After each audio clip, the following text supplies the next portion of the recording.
So we're gonna have a little Q&A segment without spoiling anything kasi nakalabas yung phones eh, di ba? So mahirap ng makot and all that. May we ask, the cast members a little something about the characters that you're playing. Let's go with Therese and then we'll go all the way down to Quezon. Therese, you have the mic.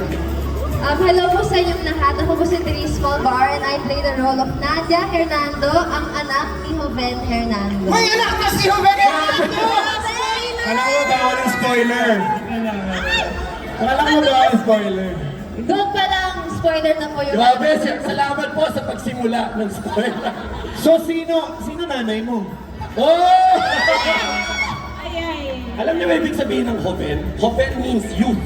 Kabataan. So hindi na kayo kabataan, hindi lang kayo youth. Oh my God. Ipapasa na. Next up, So meron ba ditong love life si Joven? Yun ang tanong eh. Ang dalawa. We'll have, next is, wala, ketchup. Ketchup. Parang hindi ka nila na-miss. Na-miss ka ba talaga nila? Ewan ko kung namin sila yung traitor. Pero muli Ketchup Eusebio at muli pong magbabalik ang karakter ni Pedro Cadolino sa pangatlong chapter ng Bayaniverse. Yes, talagang mainstay. Like, across. And then we'll have the young, now in love, Aaron Villaflor. Hindi ko baka makita ko yun. Hello po, magandang hapon po sa lahat. Yes, ako po dito si Joven Hernando. Isa po akong fotograpo, journalist, at ngayon may-ari na ng sinehan dito sa pelikulang Manuel Quezon. May Saan kami manonood? Pelikula talaga pa eh. May asawa na, may sinehan pa. Grabe. Saka pa. Grabe, ang dami ninyong tidbits. May anak, may sinihan. So, medyo hinay-hinay sa spoilers, guys. Pelikula ni Joven to, guys. Pelikula ni Joven.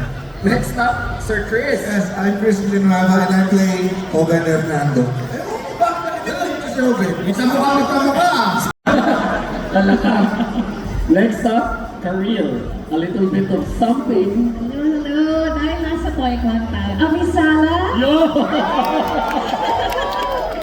Dati ako ay tagapangalaga ng brilyante ng tubig. And syempre, araw-araw, what's up, mga people? Let's go! At sa mga nakikinig sa umaga, hello sa mga listener ng Good Times. Sa pagkakataong ito, ako po ay gaganap bilang Doña Aurora Aragon Quezon. So, sa mga mahilig tumawag sa akin ng Madam, huwag niyo po akong tawagin Madam. Tawagin na lang po akong Doña. Tonya. Calabarzon represent Tubong Laguna, pero ngayon, Quezon na Quezon. Guys, tandaan niyo yung mga tidbits na yun, baka magpa-quiz ako mamaya. Kung ano yung mga dapat itawag, sino may something. Next up, welcome back since 2016, my good friend, sir. Yes, magandang hapon po sa inyong lahat.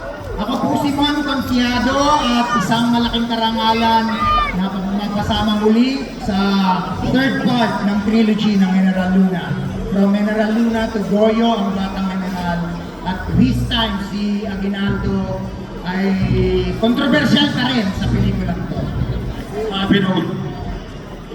Next up, Sir Ben.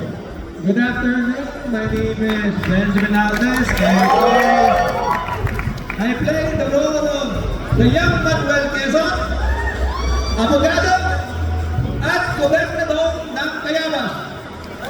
Good afternoon. Pati accent Yeah. Jericho Rosales po, Mr. Kogi ng Marikina 1995. Mga taga Marikina, mabuhay kayong lahat. Kung may taga-abroad dito, mabuhay kayo. Kung may taga-Bicol, mabuhay din kayo. Kasi hindi ko talaga alam kung sino nanay tatay ko eh. Pero umamin na sila. Anyway, Jericho Rosales po, ginagawa ko ng buo papel na unang presidente ng Commonwealth, Senate President, no unang panahon, Manuel Luis Quezon. Thank you. Palakpakan natin ulit.